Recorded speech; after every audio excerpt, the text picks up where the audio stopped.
लो जान बेचकर भी गर इल्मो हुनर मिले, लो जान बेचकर भी गर इल्मो हुनर मिले, जिससे मिले जहां से मिले जिस कदर मिले।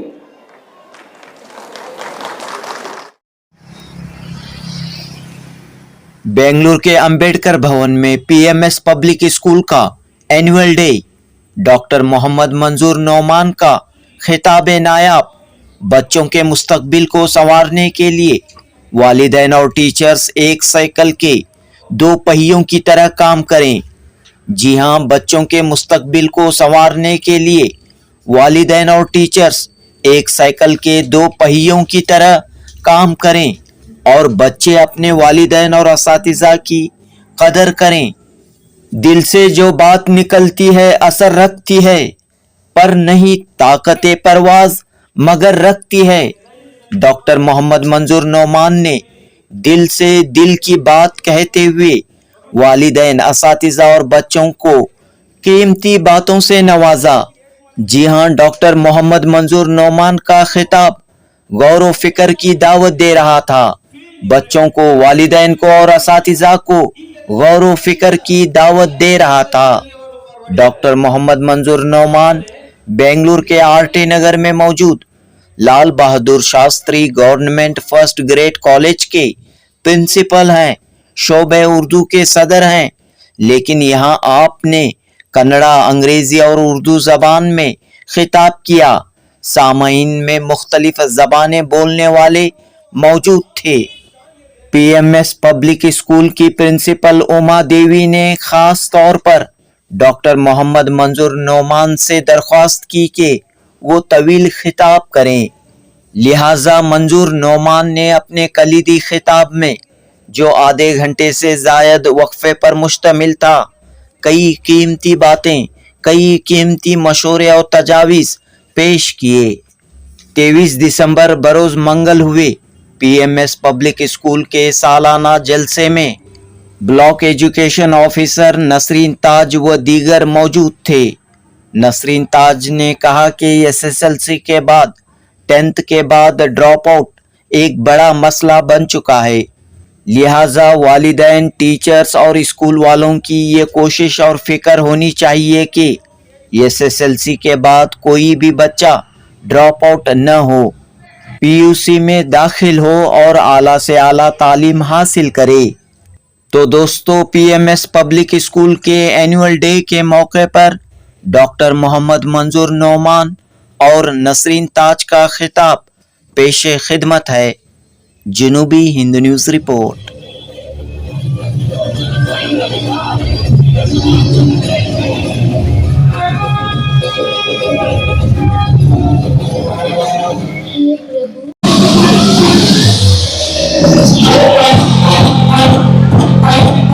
गुड आफ्टरनून एवरीबॉडी, नमस्कार, सलाम अलैकुम। जरा जवाब जोर से आना चाहिए। वनक्कम। Guest Prabhakar sir, Krishnamurthy sir and headmistress,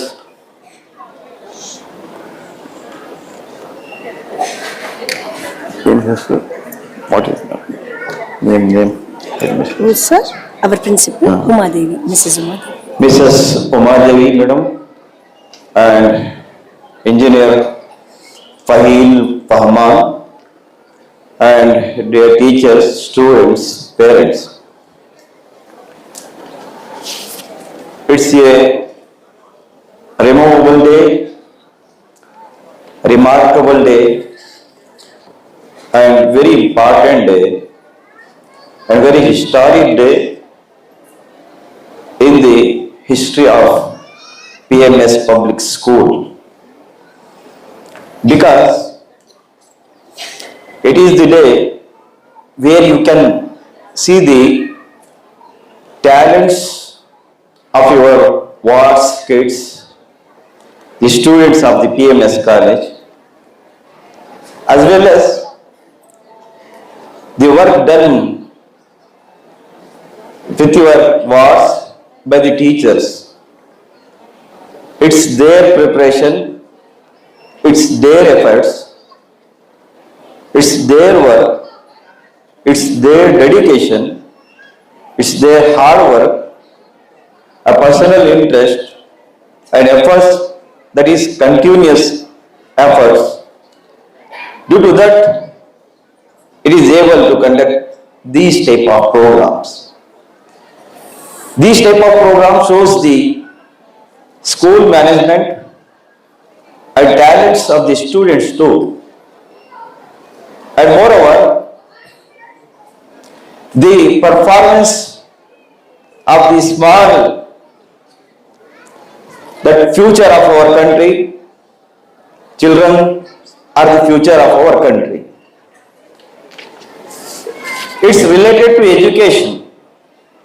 Education is very, very important aspect of our life. In Urdu, there is a poetry that लो जान बेच कर भी गर इल्मो हुनर मिले, लो जान बेच कर भी गर इल्मो हुनर मिले, जिससे मिले जहां से मिले जिस कदर मिले.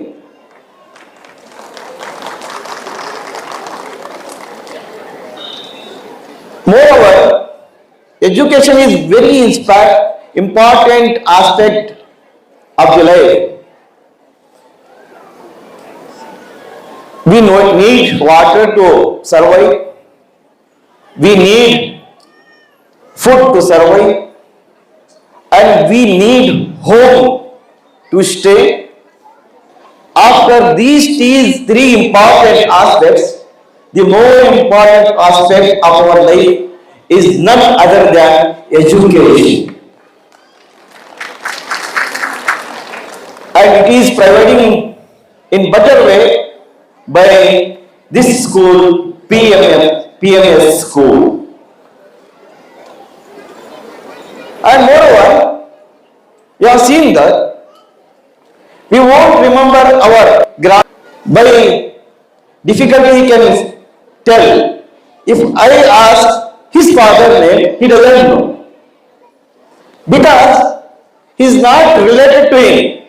Though he is a blood relative, but he can't reveal his name.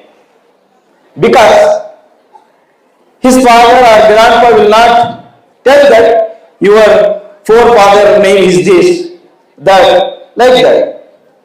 But we remember APJ Abdul Kalam name, we remember Shakespeare's name, we remember Rabindranath Tagore name, we remember our prophet name, we remember Swami Vivekananda's name, and we remember the educationist name, Einstein, those who invented many science products and science, important science in the field of science, they have put many efforts.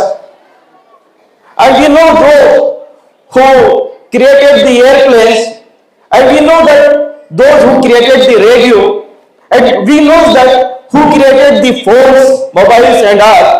But we don't know our forefather name. We remember these people. It's due to education. It shows the importance of education. ನಾವೆಲ್ಲ ನಮ್ಮ ತಂದೆ ತಾಯಿ ತಾತಗೆ ಅಜ್ಜಗೆ ಅವ್ರ ಹೆಸರು ಕೇಳಿದ್ರೆ ಹೇಳ್ತೀವಿ, ಅದರ ಹಿಂದೆ ಹೇಳಿದ್ರೆ ಹೇಳೋದಿಲ್ಲ. ಆದರೆ ನಾವು ಯಾರ್ಯಾರು ಎಜುಕೇಶನ್ ಫೀಲ್ಡ್ ನಲ್ಲಿ ತುಂಬಾ ಚೆನ್ನಾಗಿ ಕೆಲಸ ಮಾಡಿದ್ದಾರೆ ಅವ್ರಿಗೆ ಎಲ್ಲ ನಾವು ಜ್ಞಾಪಿಸ್ತೀವಿ. APJ ಅಬ್ದುಲ್ ಕಲಾಂಗೆ ಯಾಕೆ ಜ್ಞಾಪಿಸ್ಕೊಂಡಿರ್ತೀವಿ? ಯಾಕಂದ್ರೆ ಎಜುಕೇಶನ್ ಫೀಲ್ಡ್ ನಲ್ಲಿ ಅವ್ರದ್ದು ತುಂಬಾ ಮುಖ್ಯತೆ ಇದೆ. He did his historic work in the field of science. He was also from poor family, from the village, but due to his efforts, continuous efforts, he made a position in the society, not in the society, throughout the world. Missile man, not only missile man, he was the teacher, he was the promoter, he was the nation builder. He was the president of our India. We remember him. We won't forget him. ಹಾಗಾಗಿ ನಾವು APJ Abdul ಕಲಾಂಗೆ ಅಮೆರಿಕನಲ್ಲಿ ಅವ್ರ ಸ್ಪೀಚ್ಗೆ ಹೋಗಿದ್ದಾರೆ. ಅಲ್ಲಿ ಒಬ್ರು ಕೇಳ್ತಾರೆ, sir ನೀವು missiles ಟೆಕ್ನಾಲಜಿಯಿಂದ missiles create ಮಾಡಿದ್ದೀರಾ. You have created the missiles. And in this field, our India got lot many success, and we are not behind other nations. We are doing well in this field. It's due to you. ನಿಮ್ಗೆ ಇದರಿಂದ ಸಂತೋಷ ಆಯ್ತಾ? ಇಲ್ಲಿದ್ರೆ ನಿಮ್ಗೆ awards ಕೂಡ ಸಿಕ್ತು. ಪದ್ಮಭೂಷಣ್, ಪದ್ಮ ವಿಭೂಷಣ್, ಪದ್ಮಶ್ರೀ, ಈ awards ನಿಮ್ಗೆ ಸಂತೋಷ ಆಯ್ತಾ? ಇಲ್ಲಿದ್ರೆ ನಿಮ್ಗೆ ಇಸ್ರೋನಲ್ಲಿ ಜಾಬ್ ಸಿಕ್ತು ಅಲ್ಲ, ಅದರಿಂದ ಸಂತೋಷ ಆಯ್ತಾ? ಇಲ್ಲಿದ್ರೆ ನಿಮ್ಗೆ ಪ್ರೆಸಿಡೆಂಟ್ ಆಫ್ ಇಂಡಿಯಾ ಮಾಡಿದಾರಲ್ಲ, ಅದರಿಂದ ಸಂತೋಷ ಆಯ್ತಾ? ಯಾರಿಂದ ನಿಮ್ಗೆ ಸಂತೋಷ ಆಯ್ತಾ ಕೇಳಿದ್ರು. ಅದು ಕೇಳಿದ್ದು ಒಂದು ಹುಡುಗಿ ಸ್ಟೆಫ್ನಿ ಅಂತ ಅಮೆರಿಕದಲ್ಲಿ ವಿಸಿಟ್ ಮಾಡುವಾಗ. ಅವ್ರು ಹೇಳ್ತಾರೆ, ನಾನು ಮಿಸೈಲ್ಸ್ ನಲ್ಲಿ ತುಂಬಾ ಒಳ್ಳೆ ರೀತಿಯಲ್ಲಿ ದೇಶಕ್ಕೆ ಒಂದು ಕೊಡುಗೆ ಕೊಟ್ಟಿದ್ದೀನಿ, ಆದ್ರೆ ಅದರಿಂದ ನನಗೆ ಸಂತೋಷ ಆಗ್ಲಿಲ್ಲ. ನಾನು ಇಸ್ರೋನಲ್ಲಿ ಕೆಲಸ ಮಾಡಿದ್ದೀನಿ, ಅದರಿಂದ ನನಗೆ ಸಂತೋಷ ಆಗ್ಲಿಲ್ಲ. ನನಗೆ ಅವಾರ್ಡ್ ಸಿಕ್ಕಿತ್ತು, ಅದರಿಂದ ನನಗೆ ಸಂತೋಷ ಆಗ್ಲಿಲ್ಲ. ಪ್ರೆಸಿಡೆಂಟ್ ಆಗಿದ್ದೀನಿ, ಪ್ರೆಸಿಡೆಂಟ್ ಆಫ್ ಇಂಡಿಯಾ, ಆದ್ರೆ ಅದರಿಂದ ನನಗೆ ಸಂತೋಷ ಆಗ್ಲಿಲ್ಲ. ಮತ್ತೆ ಏನಿಂದ ಸಂತೋಷ ಆಯಿತು ಅಂತ ಸ್ಟೆಫ್ನಿ ಕೇಳಿದ್ರು. ನನಗೆ ಸಂತೋಷ ಆಗಿದ್ದು ಅದು ಮಕ್ಕಳಿಂದ. ಯಾವ ಮಕ್ಕಳಿಂದ? ಫಿಸಿಕಲಿ ಹ್ಯಾಂಡಿಕ್ಯಾಪ್ ಮಕ್ಕಳಿಂದ. ಹೈದರಾಬಾದ್ ನಲ್ಲಿ ಅವರು ಇನ್ಸ್ಟಿಟ್ಯೂಟ್ಗೆ ಹೋಗಿದ್ರು. ಆ ಇನ್ಸ್ಟಿಟ್ಯೂಟ್ ನಲ್ಲಿ ಫಿಸಿಕಲಿ ಹ್ಯಾಂಡಿಕ್ಯಾಪ್ ಮಕ್ಕಳು ಇದ್ರು. ಅಲ್ಲಿ ಹೋಗಿ ಅವರು ನೋಡಿದ್ರು, ಅಲ್ಲಿ ಅವ್ರಿಗೆ ಲಿಮ್ಸ್ ಇರ್ಲಿಲ್ಲ, ಕಾಲು ಇರ್ಲಿಲ್ಲ. ಯಾರಿಗೆ ಕಾಲಿಲ್ಲ ಅವ್ರಿಗೆ ಆರ್ಟಿಫಿಷಿಯಲ್ ಲೆಗ್ ಕೊಡ್ತಾರೆ. ಆ ಲೆಗ್ ವೇಟ್ ಎಷ್ಟಿತ್ತು ಅಂದ್ರೆ ಅವಾಗ 4 ಕಿಲೋ ಇತ್ತು. 2 ಲೆಗ್ಸ್ ಇಲ್ಲದೆ 8 ಕಿಲೋ ಮಕ್ಕಳಿಗೆ ತಕೊಂಡು ಓಡಾಡಕ್ಕೆ ಆಗ್ತಾ ಇರ್ಲಿಲ್ಲ, ಕುತ್ಕೊಳ್ಳಕ್ಕೆ ಕಷ್ಟ ಇತ್ತು. ಅವರು ಹೇಳಿದ್ರು, ಮಕ್ಕಳಿಗೆ ಕಷ್ಟ ಇದೆ, ಇದರಲ್ಲಿ ನಾವು ಒಂದು ಈ ತರ ಲೆಗ್ ಕ್ರಿಯೇಟ್ ಮಾಡಬಹುದು. ಯಾವುದು ಅಂದ್ರೆ ಅದು ಲೈಟ್ ವೇಟ್ ಇರಬೇಕು ಮತ್ತೆ ಸ್ಟ್ರಾಂಗ್ ಕೂಡ ಇರಬೇಕು. ಆ ತರ ಅವರು ಕ್ರಿಯೇಟ್ ಮಾಡಕ್ಕೆ ಪ್ರಯತ್ನ ಪಡ್ತಾರೆ. ಇವರು ಸೈಂಟಿಸ್ಟ್ ಆಗಿದ್ದಾರೆ, ಅವ್ರ ಫೀಲ್ಡ್ ಡಿಫ್ರೆಂಟ್. ಮೆಡಿಕಲ್ ಫೀಲ್ಡ್ ನಲ್ಲಿ ಇವರು ಇಲ್ಲ, ಈ ಟೆಕ್ನಾಲಜಿನಲ್ಲಿ ಇಲ್ಲ, ಮಿಸೈಲ್ ಟೆಕ್ನಾಲಜಿನಲ್ಲಿ ಅವರು ಫಾರ್ವರ್ಡ್ ಇದ್ದಾರೆ. ಆದ್ರೆ ಮಿಸೈಲ್ ನಲ್ಲಿ ಒಂದು ಫ್ರಂಟ್ ಪೋರ್ಷನ್ ನಲ್ಲಿ ಪೈಂಟ್ ಇರ್ತದೆ ಅಲ್ಲ, ಅದು ತುಂಬಾ ಸ್ಪೀಡ್ ಹೋಗುವಾಗ ಆ ಪೈಂಟ್ ಸ್ಟ್ರಾಂಗ್ ಇರಬೇಕು, ಲೈಟ್ ವೇಟ್ ಇರಬೇಕು. ಅದು ಒಂದು ವಸ್ತುವಿಂದ ಮಾಡ್ತಾ ಇದ್ರು. ಅದು ಫೈಬರ್ ಕಾರ್ಬನ್. ಆ ಫೈಬರ್ ಕಾರ್ಬನ್ ಇಂದ ಆ ವಸ್ತು ಮಾಡ್ತಾ ಇದ್ರು. ಹಾಗಾಗಿ ಇದೇ ತರ ನಾವು ಈ ವಸ್ತುವಿಂದ, ಅದು ಕಾಸ್ಟ್ಲಿ ಮೆಟೀರಿಯಲ್ ಆದ್ರೆ ಕೂಡ ಆ ಮೆಟೀರಿಯಲ್ ಇಂದ ನಾವು ಲಿಮ್ಸ್ ಮಾಡಿದ್ರೆ, ಮಕ್ಕಳಿಗೆ ಆರ್ಟಿಫಿಷಿಯಲ್ ಲೆಗ್ಸ್ ಮಾಡಿದ್ರೆ ಒಳ್ಳೆ ಹೆಲ್ಪ್ ಆಗುತ್ತೆ, ಅವ್ರಿಗೆ ಉಪಯೋಗ ಆಗುತ್ತೆ ಅಂತ ಅವ್ರು ಈ ತರ ಒಂದು ಸಜೆಷನ್ ಕೊಟ್ಟು ಅದ್ರ ಹಿಂದೆ ಅವ್ರು ವರ್ಕ್ ಮಾಡ್ತಾರೆ, ರಿಸರ್ಚ್ ಮಾಡ್ತಾರೆ. ಆಮೇಲೆ ಅದಕ್ಕೆ ರಿಸರ್ಚ್ ಮಾಡಿ ಅಂತ legs 4 kilo legs 400 grams legs ಅಂತ ಆ ತರ ಪ್ರಿಪೇರ್ ಮಾಡ್ತಾರೆ. 800 ಗ್ರಾಮ್ಸ್ ಅದು ತಯಾರಿ ಆದ್ಮೇಲೆ ಮಕ್ಕಳಿಗೆ ಆ ಲೆಗ್ಸ್ ಕೊಟ್ಟಿದ್ರು. ಆ 4 ಕಿಲೋ ಲೆಗ್ಸ್ ಇಂದ ಮಕ್ಕಳು ಓಡೋಕ್ಕೆ ಕಷ್ಟ ಆಯ್ತು, ಹೋಗಕ್ಕೆ ಕಷ್ಟ ಆಯ್ತು, ಕುತ್ಕೊಳ್ಳಕ್ಕೆ ಕಷ್ಟ ಆಯ್ತು, ನಡೆಯಕ್ಕೆ ಕಷ್ಟ ಆಯ್ತು, ಓಡೋದು ಸವಾಲೇ ಇರಲಿಲ್ಲ. ಈಗ ಈ ಲೆಗ್ಸ್ ಹಾಕೊಂಡು ಯಾವ ತರ ಮಕ್ಕಳು ದೇವ ಮಾಡ್ತಾ ಇದ್ದಾರೆ ಅಂದ್ರೆ ಓಡ್ತಾ ಇದ್ದಾರೆ. ಅವರು ಓಡ್ತಾ ಇದ್ದಾರೆ, ಬರೀ ನಡೀತಾ ಇಲ್ಲ. ಎಲ್ಲಿ ಬೇಕು ಕುತ್ಕೊಳ್ತಾ ಇದ್ದಾರೆ, ಎಲ್ಲಿ ಬೇಕು ಆರಾಮಾಗಿ ಹೋಗ್ತಾ ಇದ್ದಾರೆ. ಆ ತರ ಅವರು ಸುಲಭ ಮಾಡಿ ನಾನು ಕೊಟ್ಟಿದ್ದೀನಿ. ಆವಾಗ ಆ ಮಕ್ಕಳು ಕಣ್ಣಿನಲ್ಲಿ ನಾನು ಸಂತೋಷ ನೋಡಿ, ಮುಖದಲ್ಲಿ ಸಂತೋಷ ನೋಡಿ ನನ್ಗೆ ಎಷ್ಟು ಸಂತೋಷ ಆಯಿತು ಅಷ್ಟು ಸಂತೋಷ ನನ್ಗೆ ಪ್ರೆಸಿಡೆಂಟ್ ಆಗಲಿಲ್ಲ ಆಗಲಿಲ್ಲ.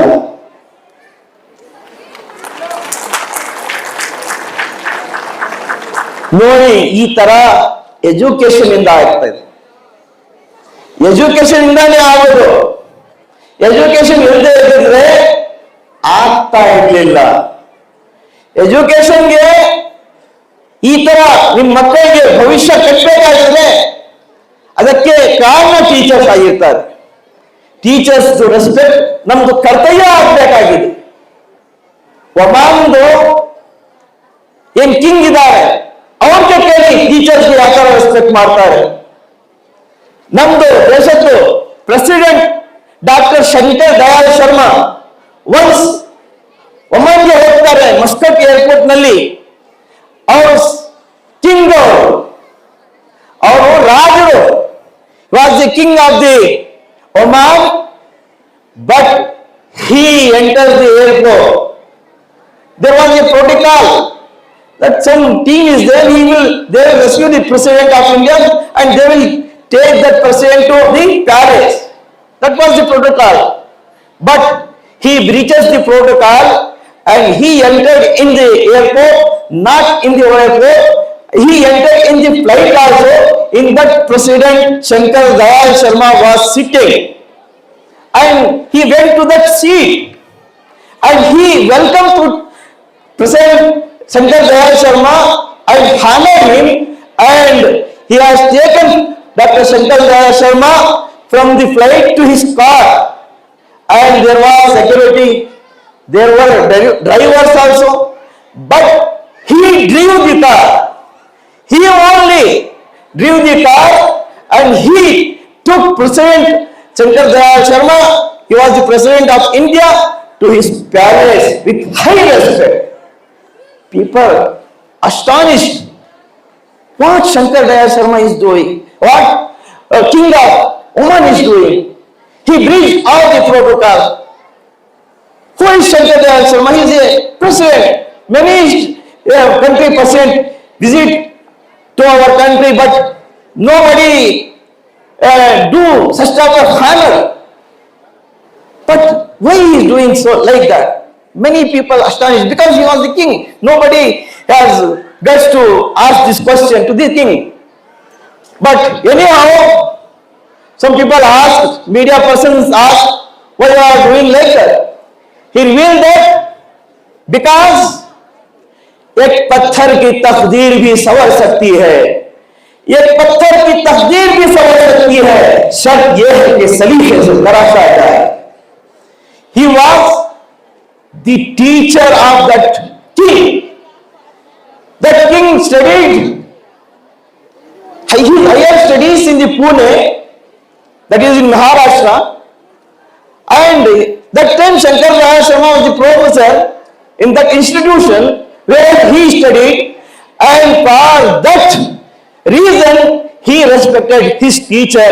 In that way he entered not only in the airport, he entered in the flight and he received and he drove his car and took Shankar Dayal Sharma to his palace.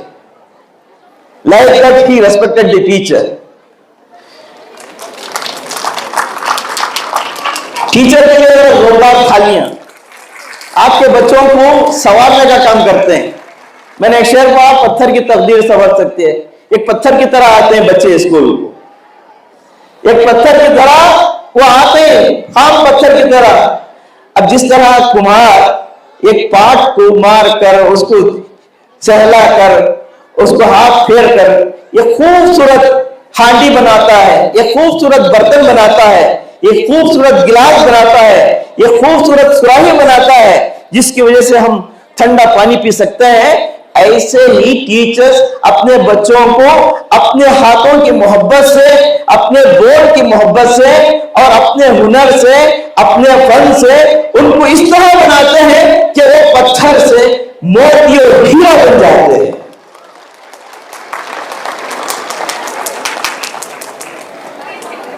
ये teacher होता है. अब देखिए आप, बहुत सारे पत्थर होते हैं लेकिन उस पर आर्ट का काम करने वाला काम करता है। जब उस पर अच्छा काम होता है तो वही पत्थर मूर्ति बन जाता है। ಆ ಕಲ್ಲು ಮೂರ್ತಿ ಆಗ್ಬಿಡ್ತದೆ, ಆ ಮೂರ್ತಿಯನ್ನು ಪೂಜಿಸ್ತಾರೆ, ಅದ್ರ ಮೇಲೆ ಕೆಲಸ ಆದ್ರೆ. ಅದೇ ತರ ನಿಮ್ಮ ಮಕ್ಕಳು ಕೂಡ ಒಳ್ಳೆ ಹೋದ್ರೆ ಅವ್ರದ್ದು ಭವಿಷ್ಯ ವಿಜ್ವಲ್ ಆಗುತ್ತೆ, ಅವ್ರದ್ದು ಫ್ಯೂಚರ್ ಬ್ರೈಟ್ ಆಗುತ್ತೆ. ಅದಕ್ಕೆ ಕಾರಣ ಹಾಗೆ ಆಗಕ್ಕೆ ಆಗೋದಿಲ್ಲ, ಅದಕ್ಕೆ ಕಾರಣ ಪೇರೆಂಟ್ಸ್ ಕೂಡ ಮತ್ತೆ ಟೀಚರ್ಸ್ ಕೂಡ ಆಗಿದ್ದಾರೆ. ಒಬ್ಬರು ಇಂಜಿನಿಯರ್ಗೆ ಒಬ್ಬರು ಏನು ಮಕಾನ್ ಮಾಲೀಕ ಇರ್ತಾನೆ, ತಯಾರಿ ಮಾಡಿರ್ತಾನೆ. he pays highest payment for an engineer. For a labor was paying 1,000 rupees. For engineer was paying 5,000 a day. Labor asked to that owner of the house, sir, you are paying 5,000 to that engineer, but you are paying 1,000 to me. I am doing hard work than the engineer. Why you are paying like that? Because I am hard worker. Engineer will come often and often, but you are giving more respect to him and you are paying more money to him. I am doing since morning to evening here only. I am not going anywhere also. Engineer will not be here all the time. I will be here and all the time I am doing my work, but you are paying highest salary to the engineer.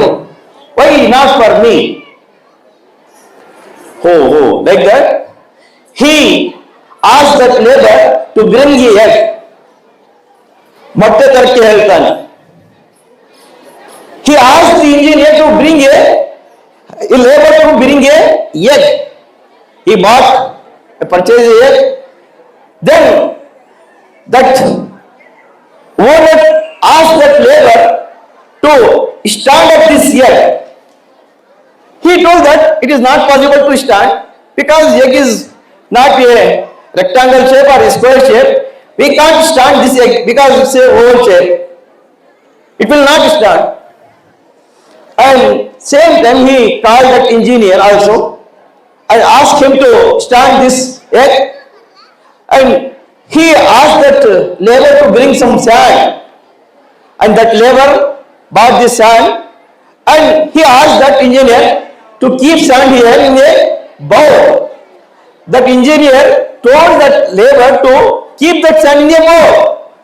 That labor kept that sand in that bowl and he asked labor to take this egg and stand in that sand. And he only went there and took that egg and stand that egg in that sand easily. ಆಮೇಲೆ ಲೇಬರ್ಗೆ ಹೇಳ್ತಾನೆ, ನೋಡಪ್ಪ ನೀನು ಕೆಲಸ ಮಾಡ್ತೀಯ, ಆದ್ರೆ engineer ಈ ಮೊಟ್ಟೆ ನಿಲ್ಸಕ್ಕೆ ನಿನ್ ಕೈಯಿಂದ ಆಗ್ಲಿಲ್ಲ, ಇಂಜಿನಿಯರ್ ನಿಲ್ಸ್ಬಿಟ್ಟಿದ್ದಾನೆ. ಇದು ಯಾಕೆ ಆಯ್ತು ಅಂದ್ರೆ ಇದು ಅವನ ಹತ್ರ ಎಜುಕೇಶನ್ ಇದೆ, ಅವನ ಹತ್ರ ನಾಲೆಜ್ ಇದೆ, ಅವನ ಹತ್ರ ವಿದ್ಯಾಭ್ಯಾಸ ಇದೆ, उसके पास तालीम है, उसके पास इल्म है और उसके पास हुनर है, उसके पास फल है. उसकी बुनियाद पर उसने उस अंडे को बगैर तकलीफ के खड़ा कर दिया और जबकि ये कह दिया कि मैं नहीं खड़ा सकता. तो ये पावर ऑफ एजुकेशन है. अब पावर ऑफ एजुकेशन जहां होता है वहां सैलरी भी ऊंची होती है, वहां इज्जत भी होती है. इल्म रोशनी है, इल्म रहबर है, इल्म हमारे लिए राह खोलता है, हमारे लिए इज्जत व वक़ार का बाइस बनता है, हमारे लिए दौलत के हासिल करने का सबब बनता है. इल्म से हम ऊंचा मकाम हासिल कर सकते हैं. इल्म की वजह से उस्ताद होता है और उसके सामने पूरी दुनिया झुककर सलाम करती है, उसकी ताज़ीम और तकरीम करती है, उसकी इज्जत करती है और उसका मकाम और विखार को समझती है और उसको अपने पलकों पर बिठाती है. और जो काम ऐसा करती है वही तरक्की करेगी. ನಾವು ಯಾವಾಗಲೂ ಟೀಚರ್ಸ್ಗೆ ರೆಸ್ಪೆಕ್ಟ್ ಕೊಡಬೇಕಾಗಿದೆ. ಟೀಚರ್ಗೆ ಯಾವಾಗ ರೆಸ್ಪೆಕ್ಟ್ ಕೊಡೋದಿಲ್ಲ ನಾವು ಮುಂದೆ ಬರೋಕ್ಕೆ ಸಾಧ್ಯನೇ ಇಲ್ಲ. ನಮ್ಗೆ ಈ ಸ್ಥಾನ ಸಿಕ್ಕಿದೆ ಅಂದ್ರೆ what position we are having right to, it's due to our teachers only. They moulded us.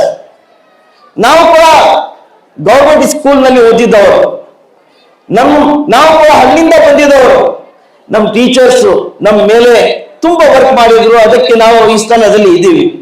ನಮ್ಮ ಕಾಲೇಜ್ ಬಗ್ಗೆ ಗೊತ್ತಿರಬಹುದು, ಪೂರ್ತಿ ರಾಜ್ಯದಲ್ಲಿ 432 ಗೌರ್ಮೆಂಟ್ ಕಾಲೇಜಸ್ ಇದೆ. ಅದರಲ್ಲಿ ಟಾಪ್ ಪೊಸಿಷನ್ ನ್ಯಾಕ್ ಥರ್ಡ್ ಸೈಕಲ್ ನಲ್ಲಿ ನ್ಯಾಕ್ ಎ ಗ್ರೇಡ್ ಪಡೆದು ಫಸ್ಟ್ ಪೊಸಿಷನ್ ಬಂದಿತ್ತು. ನಮ್ಮ ಕಾಲೇಜಿನಲ್ಲಿ BCA ಕೂಡ ಇದೆ, BSc ಕೂಡ ಇದೆ, BA ಕೂಡ ಇದೆ, BCom ಕೂಡ ಇದೆ, BBA ಕೂಡ ಇದೆ, MCom ಕೂಡ ಇದೆ. ಮತ್ತೆ BCA ನಲ್ಲಿ ನೀವು ನೋಡಿರ್ಬಹುದು 100% ರಿಸಲ್ಟ್ ಬಂದಿದೆ. ಕೆಲವು ಮಕ್ಕಳು ಔಟ್ ತಂದಿದ್ದಾರೆ 100ಗೆ 100. ಇದು ಯಾಕೆ ಆಗಿದೆ ಅಂದ್ರೆ ಟೀಚರ್ಸ್ ಇಂದ. ಇದು ಯಾಕೆ ಆಗಿದೆ ಅಂದ್ರೆ ಇದು ಟೀಚರ್ಸ್ ಎಫರ್ಟ್ಸ್ ಹಾಕಿದ್ದಾರೆ. ಮತ್ತೆ ಅದರಲ್ಲಿ ಪೇರೆಂಟ್ಸ್ ಕರ್ತವ್ಯ ಕೂಡ ಇಂಪಾರ್ಟೆಂಟ್ ಇರ್ತದೆ, ಪೇರೆಂಟ್ಸ್ ರೋಲ್ ಕೂಡ ಇಂಪಾರ್ಟೆಂಟ್ ಇರ್ತದೆ. ಪೇರೆಂಟ್ಸ್ ಮತ್ತೆ ಟೀಚರ್ಸ್ ಯಾವ ತರ ಇದೆ ಅಂದ್ರೆ ಎರಡು ಕೈ, ಒಂದ್ ಕೈ ಟೀಚರ್ಸ್, ಒಂದ್ ಕೈ ಪೇರೆಂಟ್ಸ್. ನಾವು ಒಂದ್ ಕೈಯಿಂದ ಚಪ್ಪಾಳಿ ಹೊಡೆಯಕ್ಕೆ ಶಬ್ದನೇ ಬರೋದಿಲ್ಲ, ಆಗೋದಿಲ್ಲ. ಸಾಧ್ಯ ಚಪ್ಪಾಳಿ ಹೊಡೆಯಕ್ಕೆ ಮತ್ತೆ ಸೌಂಡ್ ಬರೋಕ್ಕೆ ಯಾವಾಗ ಅಂದ್ರೆ ನಾವು ಎರಡು ಕೈ ಜೋಡಿಸಿದ್ರೆ. Parents and teachers should join together, then only we can push our wards and children, our students in front line. Then only it will be possible. Otherwise it is not possible. The role of the parents in building the future of your wards, parents role is also very very important. ತುಂಬಾ ಇದೆ. ಮತ್ತೆ ನೀವು ನೋಡಿದ್ದೀರಾ circus ನಲ್ಲಿ one wheel cycle ಇರ್ತದೆ ಎಲ್ಲ, ಆದ್ರೆ road ನಲ್ಲಿ ಇರೋದಿಲ್ಲ. ರೋಡ್ ನಲ್ಲಿ 2 ವೀಲರ್ಸ್ ಕೂಡ ಎರಡು ಚಕ್ರ ಇರ್ತದೆ, 2 ವೀಲ್ಸ್ ಇರ್ತದೆ. For A bike there will be 2 wheels, for a cycle there will be 2 wheels. With one wheel we can't do the vehicle, we can't reach the goal. Like that, parents and the teachers are the 2 wheels of the society. Parents and the teachers are the 2 important parts of the vehicle. Like that in cycle 2 wheels are very important to reach the goal, to reach the destination, to where we want to go. But like that in our society also, parents and teachers are like a 2 wheels. ಮತ್ತೆ ನೀವು ನೋಡಿರ್ಬೋದು parents teachers ನಲ್ಲಿ ಏನಾಗುತ್ತೆ ಅಂದ್ರೆ ಸ್ವಲ್ಪ clashes ಕೂಡ ಆಗ್ಬಿಡ್ತದೆ. ಅದು ಕ್ಲಾಶಸ್ ಯಾಕೆ ಆಗುತ್ತೆ ಅಂದ್ರೆ ಅವರು ಟೀಚರ್ಸ್ಗೆ ಗುಲಾಮರು ಅಂತ ತಿಳ್ಕೊಂಡ್ ಬಿಡ್ತಾರೆ. ಅವರು ನಿಮ್ಮ ಮಕ್ಕಳಿಗೆ ಯಾವ ತರ ಕಷ್ಟದಿಂದ ಮುಂದೆ ಬರಕ್ಕೆ ನೋಡಿ, ಮಧ್ಯದಲ್ಲಿ ಮಾತು ಹೇಳ್ಬಿಟ್ಟು ನಾನು ಮುಂದೆ ಬರೀತೀನಿ. ಎಲ್ಲ ಸೊಸೈಟಿ ಯಾವ ಕಾಸ್ಟ್ ಆಗ್ಲಿ, ಯಾವುದು ಕ್ರೀಡ್ ಆಗ್ಲಿ, ಯಾವುದು ಧರ್ಮ ಆಗ್ಲಿ, ಯಾವುದು ಕಂಟ್ರಿ ಆಗ್ಲಿ, ಯಾವುದು ದೇಶ ಆಗ್ಲಿ, ಯಾವುದು ಪ್ರದೇಶ ಆಗ್ಲಿ, ಅಲ್ಲಿ ಜಲಸ್ ಇರ್ತದೆ. ಎಲ್ಲಿ ಜಲಸ್ ಇರ್ತದೆ ಅಲ್ಲಿ ಮುಂದೆ ಬರಕ್ಕೆ ಸಾಧ್ಯ ಇಲ್ಲ. ನೀವು ನೋಡಿರ್ಬೋದು ಮನೆಯಲ್ಲಿ ಕೂಡ ಕಸಿನ್ಸ್, ಒಂದ್ ಮೇಲೆ ಕಸಿನ್ಸ್, ನನ್ನ ಅಣ್ಣನ ಮಗ ಇವನು ಮುಂದೆ ಬಂದ್ಬಿಟ್ಟಿದ್ದಾನೆ, ನಾನ್ ಮುಂದೆ ಬಂದಿಲ್ಲ ಅಂತ ಜಲಸ್ ಮಾಡಿ ಅವನ್ ಕಾಲು ಎಳಿಯಕ್ಕೆ ಟ್ರೈ ಮಾಡ್ತಾ ಇರ್ತಾರೆ. ಮನೆಯಲ್ಲಿ ಈ ತರ ವ್ಯತ್ಯಾಸ ಇರ್ತದೆ. Pulling leg is common in the society, in the houses, and jealous is there. Nobody wants that he is going behind me and he is achieving such things and he is getting education in the college, my son is not. In that way jealous is there in the society. ಆದರೆ ಇಬ್ರು ಮಾತ್ರ jealous ಮಾಡೋದಿಲ್ಲ, ಅವರು ಮಾಮೂಲಿ ಸ್ಥಾನದಲ್ಲಿ ಇದ್ರೆ ಕೂಡ ಅವರು ಮಕ್ಕಳು IAS ಆದ್ರೆ, KS ಆದ್ರೆ, IFS ಆದ್ರೆ, IRS ಆದ್ರೆ, ಮಂತ್ರಿ ಆದ್ರೆ, MLA ಆದ್ರೆ, ಲೈಕ್ ನಮ್ಮ ಪ್ರಭಾಕರ್ ಸರ್ ತರ ಲೀಡರ್ ಆದ್ರೆ, ಕೃಷ್ಣಮೂರ್ತಿ ತರ ಲೀಡರ್ ಆದ್ರೆ, ಮೇಡಮ್ ತರ SM ಆದ್ರೆ ಜಲಸ್ ಮಾಡೋದಿಲ್ಲ. ಅವರು ಮಾಮೂಲಿ ಕೂಲಿ ಮಾಡ್ತಾ ಇರ್ತಾರೆ. ನಾನು ಕೂಲಿ ಮಾಡ್ತಾ ಇದ್ದೀನಿ, ನನ್ನ ಮಗ ಕೂಡ ಕೂಲಿ ಮಾಡಬೇಕು, ನಾನು ಯಾವ ಸ್ಥಾನದಲ್ಲಿ ಇದ್ದೀನಿ, ಇನ್ನ ಕೆಳಗಡೆ ಇರಬೇಕು ಅಂತ ತಂದೆ ತಾಯಿ ಯೋಚನೆ ಮಾಡೋದಿಲ್ಲ, ಜಲಸ್ ಇರೋದಿಲ್ಲ. ಅಣ್ಣ ಮಾಡಬಹುದು, ತಮ್ಮ ಮಾಡಬಹುದು, ತಂಗಿ ಮಾಡಬಹುದು, ಅಕ್ಕ ಮಾಡಬಹುದು, ಆದ್ರೆ ತಂದೆ ತಾಯಿ ಮಾಡೋದಿಲ್ಲ. ಅದೇ ತರ ಟೀಚರ್ಸ್ ಕೂಡ ಅವ್ರ ಸ್ಟೂಡೆಂಟ್ಸ್, ಅವ್ರ ಪ್ರೈಮರಿ ಸ್ಕೂಲ್ ಟೀಚರ್ ಆಗಿರ್ತಾರೆ, ಹೈಸ್ಕೂಲ್ ಟೀಚರ್ ಆಗಿರ್ತಾರೆ, ನರ್ಸರಿ ಸ್ಕೂಲ್ ಟೀಚರ್ ಆಗಿರ್ತಾರೆ. ಅವ್ರ ಸ್ಟೂಡೆಂಟು IAS ಆಫೀಸರ್ ಆದ್ರೆ, MLA ಆದ್ರೆ, ಮಂತ್ರಿ ಆದ್ರೆ, ಪ್ರಭಾಕರ್ ಸರ್ ತರ ಲೀಡರ್ ಆದ್ರೆ, ಕೃಷ್ಣಮೂರ್ತಿ ತರ ಲೀಡರ್ ಆದ್ರೆ ಅವರು ಸಂತೋಷ ಪಡ್ತಾರೆ, ಅವರು ಜಲಸ್ ಮಾಡೋದಿಲ್ಲ. ಮತ್ತೆ ಹೆಮ್ಮೆಯಿಂದ ಹೇಳ್ತಾರೆ, ನಮ್ಮ ಸ್ಟೂಡೆಂಟ್ ಈ ಸ್ಥಾನದಲ್ಲಿ ಇದ್ದಾನೆ, ನಮ್ಮ ಸ್ಟೂಡೆಂಟ್ IAS ಆಗಿ ಅಲ್ಲಿ ಕಮಿಷನರ್ ಆಫೀಸ್ ನಲ್ಲಿ ಕಮಿಷನರ್ ಕೆಲಸ ಮಾಡ್ತಾ ಇದ್ದಾನೆ, ಅವನು ಪ್ರಿನ್ಸಿಪಲ್ ಸೆಕ್ರೆಟರಿ ಆಗಿದ್ದಾನೆ, ಅವನು ಅಡಿಷನಲ್ ಸೆಕ್ರೆಟರಿ ಆಗಿದ್ದಾನೆ, ಕಮಿಷನರ್ ಆಗಿದ್ದಾನೆ, ಪೊಲೀಸ್ ಆಫೀಸರ್ ಆಗಿದ್ದಾನೆ. ಈ ತರ ಈ ಒಂದು ಬಿಸ್ನೆಸ್ ನಲ್ಲಿ ಕೂಡ ಮುಂದೆ ಬಂದ್ರೆ ಕೂಡ ಅವ್ರಿಗೆ ಗೌರವಿಸ್ತೀವಿ, ಜಲಸ್ ಮಾಡೋದಿಲ್ಲ. ಹಾಗಾಗಿ ಟೀಚರ್ಸ್ ಎಫರ್ಟ್ಸ್ ತುಂಬಾ ಇರ್ತದೆ. ಮತ್ತೆ ನಮ್ಗೆ ಎಲ್ಲಿಂದ ಎಜುಕೇಶನ್ ಸಿಕ್ಕುತ್ತೆ, ಎಲ್ಲಿಂದ ನಮ್ಗೆ ನಾಲೆಜ್ ಸಿಕ್ಕುತ್ತೆ, ಎಲ್ಲಿಂದ ವಿದ್ಯಾಭ್ಯಾಸ ಸಿಕ್ಕುತ್ತೆ, ನಾವು ಅದು ತಗೊಳ್ಬೇಕಾಗಿದೆ. ಅದಕ್ಕೆ ಒಂದು ಶೇರ್ ಇದೆ, ಲೋ ಜಾನ್ ಬೇಸ್ಕರ್ ಭಿ ಗರ್ ಇಲ್ಮೋ ಹುನರ್ ಮಿಲೆ, लो जान बेचकर भी गर इल्म हुनर मिले, जिससे मिले जहां से मिले जिस कदर मिले.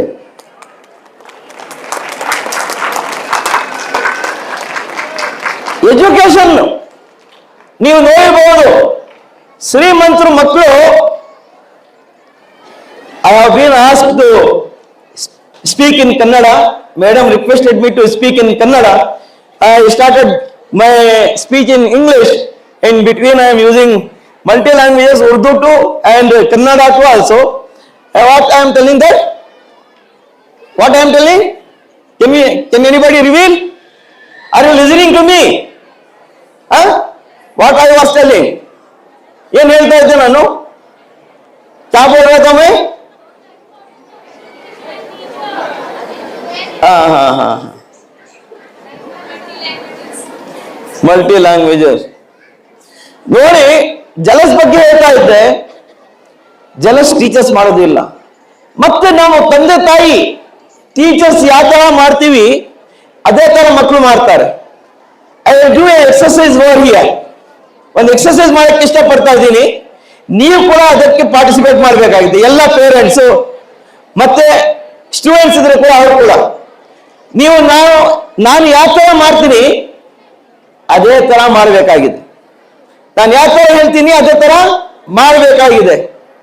ನಾನು ಯಾವ ತರ ಹೇಳ್ತೀನಿ ಅದೇ ತರ ಮಾಡಬೇಕಾಗಿದೆ. ಮಾಡ್ತೀರಾ? Are you ready to do this small exercise? Bring your hand front like that you have to bring. Can you see me? Fold your wrist and open your forefinger. ನಿಮ್ದು forefinger ನಿಮ್ದು ಕತ್ತೆ ಮೇಲೆ ಇಟ್ಕೋಬೇಕು, ಇಲ್ಲಿ ಇಟ್ಕೋಬೇಕು, ಕತ್ತೆ ಮೇಲೆ ಇಟ್ಕೋಬೇಕು. ನೋಡಿ, ಇಲ್ಲಿ ಇಟ್ಕೊಂಡಿದ್ದೀರಾ. ಯಾಕೆ ಇಟ್ಕೊಂಡಿದ್ದೀರಾ ಅಂದ್ರೆ ನಾನು ಇಟ್ಕೊಂಡಿದ್ದೀನಿ. ನಾನು ಹೇಳಿದ್ದು ಹಿಂದೆ ಇಟ್ಕೊಳ್ಳಕ್ಕೆ. ನಾನು ಯಾಕೆ ಮಾಡಿದ್ದೀನಿ, ನೀವು ಮಾಡಿದ್ದೀರಾ. ಅದೇ ತರ ತಂದೆ ತಾಯಿ ಯಾವ ತರ ಮಾಡ್ತಾರೆ ಮಕ್ಕಳು ಅದೇ ತರ ಮಾಡ್ತಾರೆ. ಹೇಳೋದು ಮಾಡೋದಿಲ್ಲ. ಯಾವ ತರ ಮಾಡ್ತಾರೆ ಅದೇ ತರ ತಂದೆ ತಾಯಿ ಯಾವ ತರ ಮಾಡ್ತಾರೆ ಅದೇ ತರ ಮಕ್ಕಳು ಮಾಡ್ತಾರೆ. ಆ ತರ ಆಗ್ಬಾರ್ದು. ನಾವು ಸುಳ್ಳು ಹೇಳಿದ್ರೆ ಅವ್ರು ಕೂಡ ಸುಳ್ಳು ಹೇಳ್ತಾರೆ. ಮಕ್ಕಳು ಮನೆಯಲ್ಲಿ ತಂದೆ ಇರ್ತಾರೆ, ತಾಯಿ ಇರ್ತಾರೆ. ಯಾರನ್ನ ಸಾಲ ಕೇಳೋರು ಬಂದು ಇದಾನೇನಪ್ಪ ತಂದೆ ಹೇಳ್ಬಿಡ್ತಾನೆ, ಇಲ್ಲ ಅಂತ ಹೇಳ್ಬಿಡು. ಅದೇ ಮಾತು ಅವನಿಗೆ ಬರ್ತದೆ. ಸುಳ್ಳು ಹೇಳೋದು ಅಲ್ಲಿಂದ ಸ್ಟಾರ್ಟ್ ಆಗುತ್ತೆ. ಸುಳ್ಳು ಹೇಳೋದು ಅಲ್ಲಿಂದ ಸ್ಟಾರ್ಟ್ ಆಗ್ಬಿಡ್ತದೆ. ಆ ತರ ಮಾಡಬಾರ್ದು. ಅದೇ ಸ್ಕೂಲ್ಸ್ ನಲ್ಲಿ ಹೇಳೋದು, ಸುಳ್ಳು ಹೇಳಬಾರ್ದು. ಮನೆಯಲ್ಲಿ ನಾವು ಸುಳ್ಳು ಹೇಳ್ಬೇಕು ಅಂತ ಹೇಳ್ತೀವಿ, ಅಲ್ಲಿ ಸ್ಕೂಲ್ ನಲ್ಲಿ ಸುಳ್ಳು ಹೇಳಬಾರ್ದು. ಆ ತರ ಒಂದು ಸೊಸೈಟಿ ಬಿಲ್ಡ್ ಮಾಡಕ್ಕೆ ಪ್ರಯತ್ನ ಪಡ್ತಾರೆ. ಹಾಗಾಗಿ ನಮ್ದು ಕರ್ತವ್ಯ ತುಂಬಾ ಇಂಪಾರ್ಟೆಂಟ್ ಇದೆ. ನಾವು ಮಾಡಬೇಕಾದ ಕೆಲಸ ತುಂಬಾ ಇಂಪಾರ್ಟೆಂಟ್ ಇದೆ. ನಾವು ಏನ್ ಹೇಳ್ತೀವಿ ನಾವು ಅದೇ ಮಾಡಿ ತೋರಿಸ್ಬೇಕಾಗಿದೆ ಮಕ್ಕಳಿಗೆ.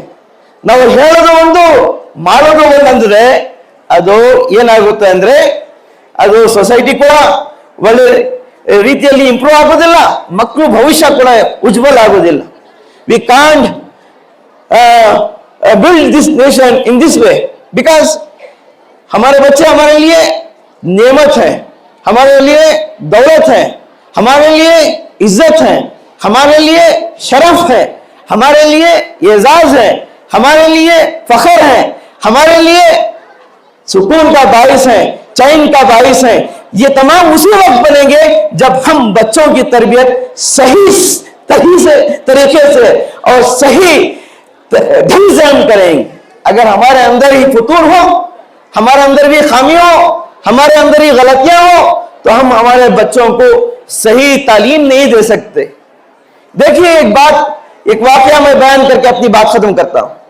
जहां अपने अंदर कुछ बनने की सोच हो, सच्ची फिक्र हो, हम बन सकते हैं. कैरोली बोल के एक आदमी था, Hungarian. Caroli was a Hungarian. He was pistol shooter and he was in the army. His goal was that he wanted to achieve Olympic gold medal. And he was the army. In one of the camp, grenade training was there. Due to that grenade, he lost his hand, right hand. With that hand, he used to do pistol fighting and firing. In that way he was getting first position in his country Hungary, but due to this grenade blast he lost his hand, right hand. But he was thinking that it is not possible to participate in the Olympic, but by determination, by hard work, he continues his training with left hand. And in 1940, there was an Olympic game and he wanted to participate in that game with the left hand to shoot in that competition, to pistol shooting competition. It was not possible, but he tried. And that time Olympics was cancelled due to First World War. In 1944 also, due to this war continuation, this second time also Olympic competition has been cancelled. And was बहुत मायूस हो गया. इसे परेशानी थी कि मैं जो मौका मेरे हाथ आया था, मेरा जो ख्वाब था, मैं जो सोच रहा था, मैं कामयाबी की ऊंची मंजिल पर मैं जाना चाह रहा था, मेरे लिए वो मौका नहीं है. लेकिन जब 8 साल बाद फिर से एक मरतबा ओलंपिक्स 1948 में होता है, तो ये ओलंपिक्स में पार्टिसिपेट करता he participate in that Olympic and he won the gold medal in that 1948 Olympic competition with left hand. तो मैं ये कह रहा था, what I am telling that in that 1948 Olympic, after the 8 years gap, he won the gold medal in that Olympic with left hand shooting, pistol shooting. ಅದು ಆದ್ಮೇಲೆ ಅವನು ಮತ್ತೆ 1952 ನಲ್ಲಿ ಒಲಿಂಪಿಕ್ ಆಗುತ್ತೆ, ಅದರಲ್ಲಿ ಕೂಡ ಪಾರ್ಟಿಸಿಪೇಟ್ ಮಾಡ್ತಾನೆ, ಅದರಲ್ಲಿ ಕೂಡ ಅವನು ಗೆಲ್ತಾನೆ gold medal. There was 2 gold medals with him due to his dedication, due to his strong will. इसके जो मुस्तकिल मिजाजी थी, इसके जो अंदर जो हिम्मत थी, इसके अंदर जो हक था, इसके अंदर जो जिद थी, इसके अंदर कुछ बनने का जो सलाहियत थी, मादा था, जो जज्बा था, एहसास था, उसको उसने पाए तकमील तक पहुंचाया. मेहनत जहां होती है, where there is a will there will be a way. ಮನ್ಸಿದ್ರೆ ಮಾರ್ಗ ಅಂತ ಹೇಳ್ತೀವಿ ಕನ್ನಡ. ಅದೇ ತರ ಇದು. ನೀವು ಎಜುಕೇಶನ್ ನಲ್ಲಿ ಇನ್ವೆಸ್ಟ್ ಮಾಡಿದ್ರೆ ನೀವು ಅದು ಡಿವಿಡೆಂಡ್ ಏನ್ ಪ್ರಾಫಿಟ್ ಬರ್ತದೆ, ಆ profit will get life long profit. In businesses you may loss, you may get some losses in that businesses, but in education there will be no loss. ಯಾವನ ಹತ್ರ 1 ಕೋಟಿ ರೂಪಾಯಿ ಇದ್ರೆ ಅವನು ಏನು ಮಾಡ್ತಾ ಇಲ್ಲ, ಖರ್ಚು ಮಾಡ್ತಾ ಇದ್ದಾನೆ, ಆ ಕೋಟಿ ರೂಪಾಯಿ ಆಗ್ಬಿಡ್ತದೆ. ಆದ್ರೆ ಯಾರನ ಹತ್ರ ಎಜುಕೇಶನ್ ಇದ್ರೆ ಅವನು ಖರ್ಚು ಮಾಡ್ತಾ ಇದ್ರೆ ಆ ಎಜುಕೇಶನ್ ಅವನಿಂದ ಒಂದು ನಾಲೆಜ್ ಬರ್ತಾ ಇರ್ತದೆ. ಜಾಸ್ತಿನೇ ಆಗುತ್ತೆ, ಇದು ಕಡಿಮೆ ಆಗೋದಿಲ್ಲ. ನಿಮ್ಮ ಹತ್ರ ರುಪೀಸ್ ಇದ್ರೆ, ಗೋಲ್ಡ್ ಇದ್ರೆ, ಸಿಲ್ವರ್ ಇದ್ರೆ, ಜ್ಯುವೆಲರಿ ಇದ್ರೆ, ಮತ್ತೆ ಡೈಮಂಡ್ಸ್ ಇದ್ರೆ ಅದು ಖಾಲಿ ಆಗ್ಬಿಡ್ತದೆ. ಆದ್ರೆ ಎಜುಕೇಶನ್ ಖಾಲಿ ಆಗೋದಿಲ್ಲ. ಇದು ಲೈಫ್ ಲಾಂಗ್ ಅಸೆಟ್. ನೀವು ಏನ್ ಕೊಡ್ತಾ ಇದ್ದೀರಾ, ನಿಮ್ ಮಕ್ಕಳಿಗೆ ಲೈಫ್ ಲಾಂಗ್ ಅಸೆಟ್ಸ್ ಕೊಡ್ತಾ ಇದ್ದೀರಾ. ಮತ್ತೆ ಇದಕ್ಕೆ PMS ಸ್ಕೂಲ್, ಪಬ್ಲಿಕ್ ಸ್ಕೂಲ್ ಕಾರ್ಡ್ನ, ಟೀಚರ್ಸ್ ಕಾರ್ಡ್ನ ಇಷ್ಟು ಮಾತು ಹೇಳುತ್ತಾ ನಾನು ಮಾತನ್ನು ಮುಗಿಸ್ತಾ ಇದ್ದೀನಿ. ಜೈ ಹಿಂದ್, ಜೈ ಕರ್ನಾಟಕ. ಮಕ್ಕಳಿಗೆ, ಪೋಷಕರಿಗೆ, ಶಿಕ್ಷಕರಿಗೆ ಹಬ್ಬ ಇರುತ್ತೆ. ಅಷ್ಟೇ ಖುಷಿಯಾಗಿರ್ತೀರ.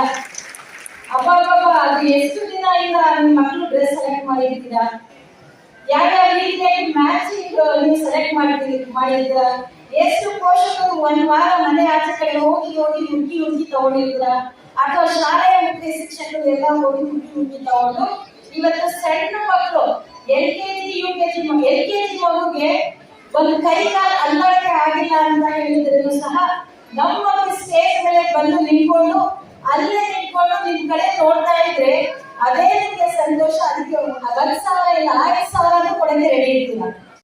ಪೋಷಕರೇ, ಒಂದು ಕಿವಿ ಮಾತು ನಾನು ಈ ಒಂದು ಸಂದರ್ಭದಲ್ಲಿ ಹೇಳಕ್ಕೆ ಇಷ್ಟಪಡ್ತಾ ಇದ್ದೀನಿ. ಯಾಕೆ N3 ಅಂದ ತಕ್ಷಣನೇ, ಉತ್ತರ ವಲಯ 3 ಅಂತ ಹೇಳಿದ ತಕ್ಷಣನೇ ಸುಮಾರು ಶಾಲೆಗಳು ನಮಗೆ ಮೈನಾರಿಟಿ ಶಾಲೆಗಳು, ಮೈನಾರಿಟಿ ಮಕ್ಕಳು ಇರ್ತಾರೆ. ಸುಮಾರು ಜನ ಮಕ್ಕಳು ಮೈನಾರಿಟಿ ಮಕ್ಕಳು ಅಂದ್ರೆ ತಮ್ಗೆಲ್ಲ ಅರ್ಥ ಆಗುತ್ತೆ ಅಂತ ಅನ್ಕೊಳ್ತೀವಿ. ನೋಡಿ, ಒಂದಿನ ವರ್ಷಕ್ಕೆ ಒಂದು ಕಾರ್ಯಕ್ರಮಕ್ಕೆ ನಾವೆಲ್ಲ ಇಷ್ಟು ಇಂಟ್ರೆಸ್ಟ್ ಕೊಟ್ಟು, ಇಷ್ಟು ಎಲ್ಲ ಸಿದ್ಧತೆಯಿಂದ ಒಂದಿನ ಪರ್ಫಾರ್ಮೆನ್ಸ್ಗೆ ನಾವು ಇಷ್ಟೆಲ್ಲ ಇಂಟ್ರೆಸ್ಟ್ ಕೊಡ್ತೀವಿ ಅಂತ ಹೇಳಿದ್ರೆ, ನಮ್ಮ ಮಕ್ಕಳಿಗೆ ಎಜುಕೇಶನ್ಗೆ ನಾವು ಯಾಕೆ ಮುಂದಿನ ದಿನಗಳಲ್ಲಿ ನಾವು ಇಂಟ್ರೆಸ್ಟ್ ತೋರಿಸಲ್ಲ ಅಂತ ನನಗೆ ದೊಡ್ಡ ಪ್ರಶ್ನೆ. LKG ಇಂದ ಹಿಡಿದು 5ನೇ ಕ್ಲಾಸ್ ಆಯ್ತು, 10ನೇ ಕ್ಲಾಸ್ ಆಯ್ತು, ಅಲ್ಲೇವರೆಗೆ ನಾವು ಪೋಷಕರು ತುಂಬಾ ಹುಮ್ಮಸ್ಸಿಂದ ನಮ್ಮ ಮಕ್ಕಳಿಗೆ ಪ್ರಿಪೇರ್ ಮಾಡ್ತೀವಿ, ಶಾಲೆಗೆ ಕಳಿಸ್ತೀವಿ. SLC ಆದ ನಂತರ ನಾನು ಆಸ್ ಎ ಎಜುಕೇಶನ್ ಆಫೀಸರ್ ಈ ಉತ್ತರ ವಲಯ ಶಿವಾಜಿನಗರಕ್ಕೆ ಬರೋಕ್ಕಿಂತ ಮುನ್ನ ನಾನು ಡೈರೆಕ್ಟ್ ಕಾಲೇಜ್ ಪ್ರಿನ್ಸಿಪಲ್ ಆಗಿದೆ ರಾಜಾಜಿನಗರದಲ್ಲಿ. ಅವಾಗ ಹೋದ ವರ್ಷ ನಾವು SLC ರಿಸಲ್ಟ್ ಅನಾಲಿಸಿಸ್ ಮಾಡಿದ್ವಿ. ಅನಾಲಿಸಿಸ್ ಅಂತ ಹೇಳಿದ್ರೆ ಎಷ್ಟು ಮಕ್ಕಳು ಎಕ್ಸಾಮ್ಗೆ ಕೂತ್ಕೊಂಡು, ಎಷ್ಟು ಮಕ್ಕಳು ಪಾಸ್ ಆದ್ರು, ಅದರಲ್ಲಿ ಎಷ್ಟು ಹೆಣ್ಮಕ್ಳು ಪಾಸ್ ಆದ್ರು, ಎಷ್ಟು ಗಂಡು ಮಕ್ಕಳು ಪಾಸ್ ಆದ್ರು, ಎಷ್ಟು ಮೈನಾರಿಟಿ ಮಕ್ಕಳು ಪಾಸ್ ಆದ್ರು, ಹಾಗೂ ಎಷ್ಟು ಜನ ಯಾವ್ಯಾವ ಕ್ಯಾಟಗರಿನಲ್ಲಿ, ಆಮೇಲೆ ಗೌರ್ಮೆಂಟ್ ಎಷ್ಟು, ಪ್ರೈವೇಟ್ ಎಷ್ಟು, ಏಡೆಡ್ ಎಷ್ಟು, ಆಮೇಲೆ ಬೇರೆ ಬೇರೆ ರೆಸ್ಟ್ರಿಕ್ಷನ್ಸ್, ಆ ಮಕ್ಕಳು ಎಷ್ಟು ಪಾಸ್ ಆದ್ರು ಅಂತ ಒಂದು ಲೆಕ್ಕಾಚಾರ ನಾವು ತಗೊಳ್ತೀವಿ ಪ್ರತಿ ವರ್ಷ. ನಿಮ್ಗೆ ಶಾಕ್ ಆಗ್ಬಹುದು, ಎಲ್ಲಿ ಮೈನಾರಿಟಿ ಶಾಲೆ ಅಂತ ಅಂತೀವಿ, ಮುಖ್ಯವಾಗಿ ನಮ್ಮ N3 ನಲ್ಲಿ ಇರುತ್ತೆ. ಮೋರ್ ದೆನ್ 50% ನಮ್ದು ರಿಸಲ್ಟ್ ಬಂದಿದ್ದು 60% SLC result, over all result N3 ನಲ್ಲಿ. ಅಲ್ಲಿ ತುಂಬಾ ಕಡಿಮೆ ರಿಸಲ್ಟ್ ಬಂದು ಜಾಸ್ತಿ ಮಕ್ಕಳು ಫೇಲ್ ಆಗಿದ್ದು ಅಥವಾ ಕಡಿಮೆ ರಿಸಲ್ಟ್ ಬಂದಿದ್ದು ಶಾಲೆಗಳು ಯಾವುದು ಅಂತ ಹೇಳಿದ್ರೆ ಅದು ಬಂದು ಎಲ್ಲಾ ಮೈನಾರಿಟಿ ಸ್ಕೂಲ್ಸ್, ಗೌರ್ಮೆಂಟ್ ಇರ್ಬೋದು, ಏಡೆಡ್ ಇರ್ಬೋದು, ಅನ್ಎಡೆಡ್ ಇರ್ಬೋದು. ಅದು ಆದ ನಂತರ ಎಷ್ಟು ಮಕ್ಕಳು SLC ಆದ ನಂತರ ಕಾಲೇಜ್ಗೆ ಸೇರಿದ್ರು, ಫಸ್ಟ್ PUCಗೆ ಅಂತ ನಾವು ಲೆಕ್ಕ ತಗೊಂಡಾಗ 50 ಮಕ್ಕಳು ಪಾಸ್ ಆಗಿದ್ದಾರೆ SLC ನಲ್ಲಿ ಅಂತ ಹೇಳಿದ್ರೆ, ಬೇರೆ 25% 30% ಮಕ್ಕಳು ಮಾತ್ರ ಫರ್ದರ್ ಹೈಯರ್ ಎಜುಕೇಶನ್ಗೆ ಹೋಗಿದ್ದಾರೆ, ಕಾಲೇಜ್ಗೆ ಸೇರಿರೋರು. ಮಿಕ್ಕಿರೋರು ಮಕ್ಕಳು ಎಲ್ಲಿ ಹೋದ್ರು? ಇವತ್ತು ಆ ಮಕ್ಕಳು ಎಲ್ಲಿದ್ದಾರೆ? ಸೊ ಯಾಕೆ ಈ ನನ್ನ ಅಂಕಿಅಂಶ ನಿಮ್ಗೆ ಹೇಳಿದೆ ಅಂತ ಹೇಳಿದ್ರೆ, ಇವತ್ತು ನಮ್ಮ ಮಕ್ಕಳ ಬಗ್ಗೆ, ಹೆಣ್ಮಕ್ಳು ಇರ್ಬೋದು, ಗಂಡು ಮಕ್ಕಳು ಇರ್ಬೋದು, ಡಿಸ್ಕ್ರಿಮಿನೇಷನ್ ಬೇಡ, ಎಲ್ಲ ಮಕ್ಕಳು ನಮ್ಮ ಮಕ್ಕಳೇ. ಅದಕ್ಕೆ ತಂದೆ ತಾಯಿ ನಾವೇ, ಶಾಲೆಯ ಮುಖ್ಯಸ್ಥರು ನಾವೇ, ನಿಮ್ಮ ಶಾಲೆಯಲ್ಲಿ ಯಾವುದೇ ಮಕ್ಕಳಿಗೆ ಅವ್ರಿಗೆ ಹೈಯರ್ ಎಜುಕೇಶನ್ ಕೊಡೋದು ಇರ್ಬೋದು, ಅಥವಾ ಅವ್ರಿಗೆ ಒಳ್ಳೆಯ ಮಾರ್ಗದರ್ಶನದಲ್ಲಿ ಕರ್ಕೊಂಡು ಹೋಗೋದು ಜವಾಬ್ದಾರಿ ಎಷ್ಟು ಮಟ್ಟದಲ್ಲಿ ಶಾಲೆಯಲ್ಲಿ ಇರುತ್ತೆ ಅಷ್ಟು ಮಟ್ಟದಲ್ಲಿ ಪೋಷಕರದ್ದು ಇರುತ್ತೆ. ನೋಡಿ, ಎಜುಕೇಶನ್ ಪಡೆಯೋದಕ್ಕೆ ಯಾವುದೇ ಬಡತನ ಶ್ರೀಮಂತನ ಯಾವುದೇ ಇಂಪಾರ್ಟೆಂಟ್ ಇಲ್ಲ. ಪೋಷಕರು ಆಸಕ್ತಿ, ಮಕ್ಕಳು ಓದುವಿಕೆ ಹಾಗೂ ಒಂದು ಒಳ್ಳೆಯ ಶಾಲೆ, ಇದು ಮೂರೇ ಇಂಪಾರ್ಟೆಂಟ್. ಪೋಷಕರಿನಲ್ಲಿ ಆಸಕ್ತಿ ಇಲ್ಲ ಅಂತ ಹೇಳಿದ್ರೆ ಆ ಮಕ್ಕಳಿನಲ್ಲಿ ಎಷ್ಟು ಆಸಕ್ತಿ ಇದ್ರೆ ಮಕ್ಕಳು ಶಾಲೆಗೆ ಹೋಗೋಕ್ಕೆ ಆಗಲ್ಲ. ಯಾಕೆ ಇವತ್ತು ಇನ್ನ ನಾವು ಡಿಸೆಂಬರ್ ತಿಂಗಳಲ್ಲಿ ಇದ್ದೀವಿ, ಜನವರಿ, ಫೆಬ್ರವರಿ, ಮಾರ್ಚ್ ನಲ್ಲಿ ಎಕ್ಸಾಮ್ ಇರುತ್ತೆ. ಬಹುಶಃ 3 ಎಕ್ಸಾಮ್ ಅಂತ ನಿಮ್ಗೆ ಆಲ್ರೆಡಿ SLC ಮಕ್ಕಳು ತುಂಬಾ ಎಷ್ಟು ಮಕ್ಕಳಿದ್ದಾರೆ, 63 ಮಕ್ಕಳು SLC ನಲ್ಲಿ ಇದ್ದೀರಾ. ಆ ಪೋಷಕರನ್ನು ಇಲ್ಲಿ ಇದ್ದೀರಾ ಅಂತ ಅನ್ಕೊಳ್ತೀವಿ. ನಮ್ಮ ಎಲ್ಲಾ ಮಕ್ಕಳು 10ನೇ ಕ್ಲಾಸ್ ತರಗತಿನಲ್ಲಿ ಇರೋದು ಮಕ್ಕಳು, ಎಲ್ಲಾ ಮಕ್ಕಳು ಪಾಸ್ ಆಗಿ ಎಲ್ಲಾ ಮಕ್ಕಳು ಕಾಲೇಜಿಗೆ ಹೋಗಿತರ ಮಾಡಬೇಕಾಗಿರೋದು ಜವಾಬ್ದಾರಿ ಆ ಪೋಷಕರು ಅದು ಅಂತ ನನ್ನ ಒಂದು ಅನಿಸಿಕೆ. ಇವತ್ತು ನಾನು ಯಾಕೆ ಇವತ್ತು ಎಕ್ಸಾಂಪಲ್, ನನಗೆ ತುಂಬಾ ಖುಷಿ ಈ ರೀತಿಯಾಗಿ ಕಾರ್ಯಕ್ರಮ ಮಕ್ಕಳಿಗೆ ಅರೇಂಜ್ ಮಾಡಿದರೆ, ಈ ರೀತಿಯಾಗಿ ಪೋಷಕರು ಬಂದು ವೀಕ್ಷಣೆ ಮಾಡಿ ನಮ್ಮ ಮಕ್ಕಳಿಗೆ ನಾವೇ ಚಪ್ಪಾಳೆ ತಟ್ಟಿ ನಾವು ಹಾಗೆ ಎನ್ಕರೇಜ್ ಮಾಡಲಿಲ್ಲ ಅಂದ್ರೆ ಯಾರು ಮಾಡ್ತಾರೆ? ಈ ಕಾಲದಲ್ಲಿ ನಾವು ನೋಡುವಾಗ ಬೇರೆ ನ್ಯೂಟ್ರಲ್ ಫ್ಯಾಮಿಲಿ ಇರುತ್ತೆ, ತಂದೆ ತಾಯಿ ಅಷ್ಟೇ. Great day for your institutions. So when the institution is established? 1997. It's a PMS public school. Our chairman Dr. Sudhir Karta and our Vice President Maya Menon, the other team management members also there. So they gave me the opportunity to conduct such a big event. So my dream is we have to build a PU college. So for that working is going on, and I would like to thank all my parents who gave me the education to get such an opportunity to conduct such an event and manage the responsibility. And I would like to thank PMS students and the parents, those who are supporting. Their endless support only gave me the success from all these 13 years I'm working in PMS. That success is because of support of parents and my team of teachers who are without any expectation, they are supporting me. So I would like to thank my team of teachers and my students who are well disciplined and well educated. Yes, they're getting good education at PMS. I'm hoping that I'll expect the good admission next year. So with the support of all the management and the blessings of elders like Numan sir, Shabana ma'am, and our MLA Srinivas sir and our BEO, with all their blessings, definitely I may achieve my goal, I hope. And also I promise to all the parents I'll give the 100% result from grade 1 to 10, especially 10th. We are trying to get on state topper. So that I want the support from all of you. Thank you all.